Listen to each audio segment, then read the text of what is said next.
Good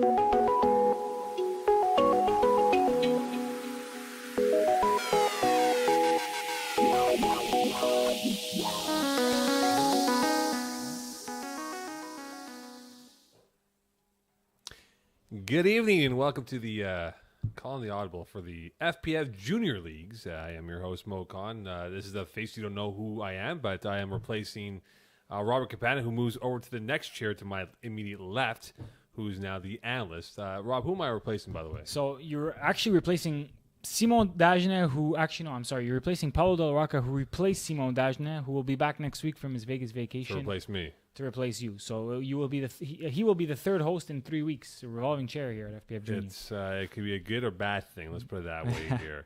Let's dive into it here. Of course, the FPF Junior League now in the final stretch, the last quarter of a mile to go in terms of the seasons to be had before we go on to the spring-summer break here. One thing to look at, Mr. Robert, the team in particular we'll talk about, Dusters and their turnaround this year. They were 0-3. And now, since then, they're 3-1. They've held 2 games in which they've held opponents to less than 10 points here. They're 3-4. What has been the difference for this team from where they were to where they are now? It's a great point, Mo. We spoke a bit about the Dusters last week. So these guys actually came into FPF Junior as a set group. They came in with their own coach, Dan Wood. It's a group of friends. So although these guys are super athletic, and you saw it from their first game, what really stood out to me is just the understanding of the flag football game. So you can tell that these guys have thrown the ball around in the backyard, at school, amongst friends, but the organization of the rules and just the structure of an actual FPF Junior game, it took them a few weeks to pick up. Obviously, it didn't help that they started off the season playing against some of the top teams. They took a bit of a beatdown against the Voltigeurs, who we'll get to in the next segment. But as you can see, Mo, having watched them now for the last few weeks, they won their doubleheader this weekend. And you can see that some of the guys are really turning the corner and making a name for themselves. We interviewed Matthew Wiley this week. You can see our interview with him on our Instagram page. Matthew Wiley on both sides of the ball, but especially on offense, has really become that deep threat for them. Mo, he's a big body, fast kid, got a good set of hands. Adam Lieblein also turning into quite the threat for more in the underneath game, but a really crisp route runner with good hands. Russ Bienenstock has become one of the dominant rushers in the sophomore division. There's quite a few of them, actually. He had 2 passes defense this week, so not only is he getting to quarterbacks and getting sacks, he's also getting his hands up and batting balls down to take away the middle of the field. So those 3 guys have really stood out. And then Adam Malinoff at quarterback. Earlier in the season, we saw that there was a bit of a revolving chair. A few different guys were trying the position, and rightfully so. I mean, Coach Wood wanted to see what he had in his arsenal. But since Malinoff has taken over as the full-time QB, you can really see that this offense has found their rhythm. And overall, Mo, with the athletes that they have and the fact that they've figured things out, I'd say that this team has gone from one of the early season struggling teams to arguably the most the biggest candidate for the sophomore title. Well, it's again the bad, right? I mean, you said it before, slow start, better finish right now. They only have 1 more game left, albeit the Hurricanes have 2 more games left. They'll play the Canes next week or whenever the week after. 2 weeks from now. So that could very well be maybe outside chance for first place if it falls their way, which is a long shot in itself. But projection-wise, at 3-4, if they go 4-4, minimum 4th place, right? But they could jump up, maybe play a better matchup in the playoffs. Yeah, absolutely, Mo. And it's nice to see now that the Voltigeurs have moved up to the varsity division. If you look at the sophomore division standings, it's remarkable. All the teams are pretty much hovered around 500. Pretty much everybody has a chance to still finish first place, if I'm not mistaken. So it's nice to see. But like you said, Mo, because they only have 1 game left, whereas everybody else has 2 or even 3, there's still a chance that they finish a little lower in the standings. But regardless, everybody makes the playoffs. And then it just depends on your matchups and how far you can go in the playoffs. Well, speaking of the Voltigeurs, they're off to they had a great start in the varsity division here. We all know about the story of their success up till now. 4-0 to start off the season. They had 4 relatively easy victories, and now for them to get bumped up to the varsity, where some thought they would have a tough time, struggle here and there. They went 2-0 the opening weekend here. They upend the Mustangs, beat the Cougars. Are they the best team right now in varsity? That's tough to say, Mo. That's a good question. They're just going up. Don't forget, these kids are mostly either 2 or even 3 years younger than most of the guys they're playing against here in the varsity division, albeit they do have some big bodies, some big kids on the team. This weekend they go up against the Longhorns, who struggled this year. Hopefully the Longhorns can put up a good fight and maybe show these Voltigeurs what they're all about here in the varsity division. But I think the matchup that everybody has their eyes on is in week 8 when the Voltigeurs, who are still undefeated in both sophomore and varsity, take on the undefeated Lions. In what, based on what we've heard from our scorekeeper, I was not in Kirkland this past weekend, so our longtime colleague Rob White was, and he says, "Wow, Rob, just seeing the Lions and the Voltigeurs play," he says, that's going to be a really great matchup, and that may be something that we're going to see both in Week 8 and possibly in the finals at the end of June. The Lions have a lot of guys with tackle experience, a lot of rapport within the ranks here, and you can see the coaching is well done for themselves. But when you look at the Voltigeurs and at 6-0, Lions at 6-0 here, are they neck and neck the two best teams? It's tough to say, Mo, because the Voltigeurs have only come up this week, and they had a good tight matchup against the Mustangs, who are a really good team in their own right. And I wasn't at the field, so I didn't see exactly the roster that the Mustangs fielded, but the moral of the story with them has been from the start of the season, attendance. Who's there? Are all their top guns there? They have some playmakers on the defensive side of the ball who've kind of been in and out of the lineup. So as far as the team that they beat, that the Mustangs fielded, I'm not 100% sure if they really got the toughest test there. They did do quite well against an undermanned Cougars team who were playing with essentially 6 guys. So it's tough to crown them right now and say they're elite status. They're right up there with the Lions. But at this point, 1 week into varsity play, they're 2-0. So you got to tip your hat to them there. Freshman League, the Musketeers, they are unbeatable so far. They're 6-0. They have not allowed a team to score more than 14 points a game this season. How can they be defeated in this point of the year? Mo, it's too bad to see the type of gap between the first place and third place team in the freshman division. Unfortunately, the Tigers are still winless at 0-6. The Panthers sit right there in the middle at 3-3, and of course, as you alluded to, the Musketeers are 6-0. A lot of the kids that asked to play together ended up on specific teams, and unfortunately, when it comes to the Musketeers, a lot of those kids were quite strong, and obviously the proof is in the pudding with the 6-0 record. That being said, although they are a big team with some good athletes and some good football players, we've seen it even in the adult ranks, Mo, and also if you watch sophomore or varsity games, when an underdog needs to take down a top dog, it always becomes the same thing. It's all about the game plan put in place, and I think that the Tigers, for instance, who are 0-6, have the coach do that. We've seen Gautam Swaminathan when he started off in FPF, which now is 7 years ago, almost took down the Triple Sixers, if you remember that, Mo, which was a great team in a low division way back in the day. But he seems to have switched over. So the Tigers seemed to have switched over from Alex Pagliatti to Noah Swaminathan as quarterback. I believe Alex Pagliatti was not at the game this past weekend when they played the Musketeers. But so with the right game plan there, taking what the defense gives you, same thing with the Panthers, who probably match up athletically a little better with the Musketeers. The Musketeers can absolutely be beat. But I think that the defense really needs to come up with some timely plays, try to turn the ball over, and it's easier said than done when you look at the the type of players that the Musketeers have, especially at the quarterback position. All right, speaking of teams, the Wildcats, fast start and stumbling to the finish line here. 3-0, 0-3, they're 3-3. What do you forecast for this team? It's tough, Mo. They started off the season. They had a very good-looking roster. I mean, just with kids returning from the winter season, we had William Bradford at quarterback, who's obviously an elite player at the sophomore level. He's been fantastic as a quarterback for most of the season. He had to miss a few games. Jaden Fournette, as we know, Teddy's son, Jaden, who's done well, and he's played every season of FPF Junior so far. Really good receiver. He had to step in at times. We discussed this last week, myself and Paulo, that Jaden had to step in to fill in for William at quarterback, which took away arguably the best receiver, and obviously they took a step back at quarterback with William not being there.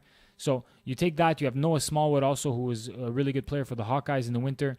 So when you had those 3 guys there, not to mention a lot of the strong role players that they have on the team, Massimo and Giuliano Longo, Dean Fleming, Mason Fleming, Dean Fleming coming off a winter season where he won team MVP for the Seminoles. So you have some good players on this team. The problem now is that Jaden Fournette has qualified for to play for the Spalding Cup, Mo, which you know very well, obviously on the tackle football side. So his schedule is kind of been clogged up, and so obviously, I mean, like anything else, it comes down again to attendance. If the Wildcats have a full roster when it comes time to the playoffs, these guys are arguably the top team in the sophomore division. But I saw them play this past weekend, and William Bradford seemed very frustrated. There weren't a lot of open receivers for him throughout most of the game, and they had trouble matching up with the Dusters. So it's going to be tough. It's really going to depend on who's there for them, how the new players adapt, because they do have a few new guys, Raphaël Bélanger and Zach, who just started this week, are two young guys that are just getting kind of their feet wet with flag football. So we'll see. I'm definitely going to keep an eye on them and see how they perform, not just in the next 2 weeks, but also in the playoffs. All right, so speaking of what's left now, there's 2 weeks left in the regular season. Yep. If the season ended today, though, Rob, let's talk about some key matchups that could happen or you could forecast for the next couple weeks. Yeah, so absolutely, Mo. Well, in the freshman division, as we know, the second and third place team play each other in the semifinal. So right now, it's essentially locked in. The Musketeers will be in the championship game. They will have that first round bye. So we're going to see the Panthers and Tigers face off in the semifinal for the right to play the Musketeers. So that's already penciled in. The battle of the felines. Exactly. On the sophomore side, obviously, as we alluded to a little earlier, the standings are pretty much still up in the air, which is great. That's fun. Going into the last week, we won't know where people stand. But if the season were to end today, what would happen is the Irish and the Dusters would square off as the 4 versus 5 seed. The winner of that game would then automatically play the first place Hurricanes right now. And in the other semifinal game, it would be the Wildcats versus the Yellow Jackets. And then, of course, the winner of those 2 games would square off in the finals. And then finally, in the varsity division, with the same format as sophomore, we would have the Longhorns and Cougars facing off in the 4 versus 5 play-in, with the winner of that game actually playing the Voltigeurs right now. Now, I know that there's some Lions kids probably watching this saying, hey, this doesn't make sense. Voltigeurs just came up. They got first place. The FPF staff and I decided we were going to let the Voltigeurs maintain their record of 4-0 as they came up to varsity. And look, the Lions are going to have their chance. They're going to play in week 8. So obviously, the winner of that game will finish first. And then obviously, right now, if the season were to end, it would be Lions versus Mustangs in the other semifinal. The battle of the Whites, Kobe White versus Evan White at quarterback, as Paulo found out last week. Not related. Both great players. And we've already seen some good matchups between these teams. So the playoffs are shaping up to be really interesting come June. So we'll see how that plays out. And investigative journalism by PZ Del Rizzi with That's right. Whites. He says, are these Whites related? They are not. They are not related indeed. All right, look at the outside the box here with some key guys that have jumped out for you in your mind. Who are they and why? Well, just like we do in some of the adult divisions, Mo, oftentimes, now it's our second episode here. Simon's been writing an article every week. Sometimes, Mo, it just is what it is. There's some star players that are mentioned every week, right? There's some guys that you look at the box score, the quarterbacks, obviously the top receivers. But being at the field, myself, Simon, we like to point out some of the players that maybe don't get as much praise, but really impressed us, just by the eyeball test watching them. And this week for me, there were 2 guys on the Hurricanes that really stood out to me. First one was Kevin Beaumier, who finished the game with 2 touchdowns at receiver. Lightning fast guy. I was really impressed with his speed. Obviously, he's a tall kid, and he made some nice catches over top, so really impressive there. And Dylan Koziski, also of the Hurricanes, finished the game with 1 INT, 2 passes defense, was basically all over the field on defense. Another pretty big kid. I was really impressed by Dylan, so good job there. And then on the Yellow Jackets, we've been talking a lot about John Yeagerman, Garner Ross, obviously a quarterback, Chaz Presser. These are the guys that have been getting all the press, no pun intended.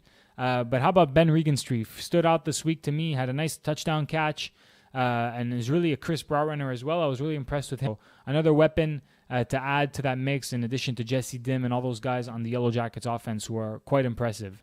So those are the 3 guys, Mo, that really stood out to me based on what I saw at the Stade de Soccer this past Sunday.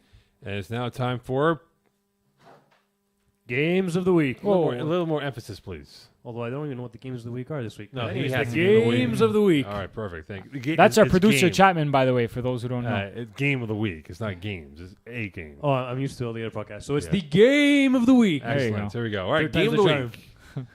We have the Irish against the Jackets. So the Fighting Irish versus the Yellow Jackets, Mo. This was the game that we chose as the can't miss game of the weekend. Again, sophomore standings, super tight. These 2 teams really intrigue me, Mo. The Yellow Jackets on offense are quite dynamic. They have those 2 big receivers on the outside. They have a really strong snapper with Jesse Dim, arguably the best quarterback in the division with Garner Ross. But they are coming off a pretty tough loss versus the Dusters. They seem to be a little off track.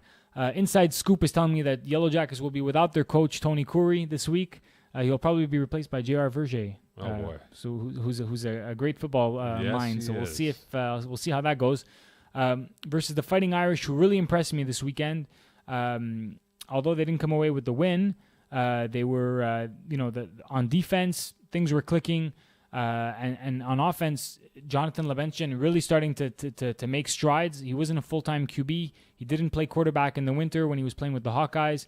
But now that he's kind of taken the full-time spot at quarterback, I'm really impressed with the Fighting Irish. I mentioned this last week, Mo. It's a really deep team. I like this team. They're very athletic. They have a lot of smart football players. They were just kind of missing stability at the quarterback position.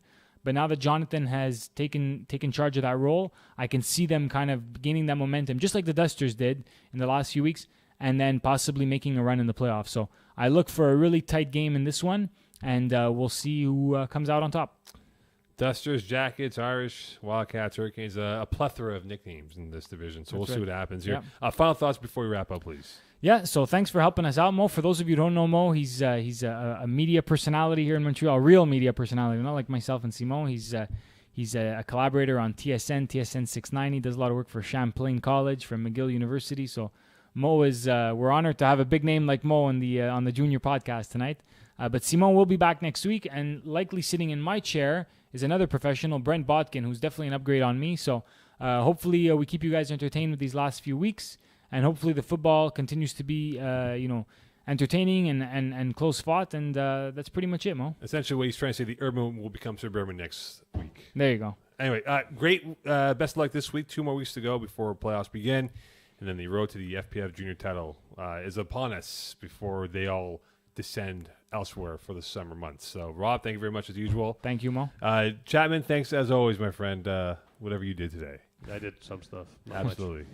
Games of the week 3 times. All right, without further ado, good night. We'll see you next week with Simon and Brent Bakken.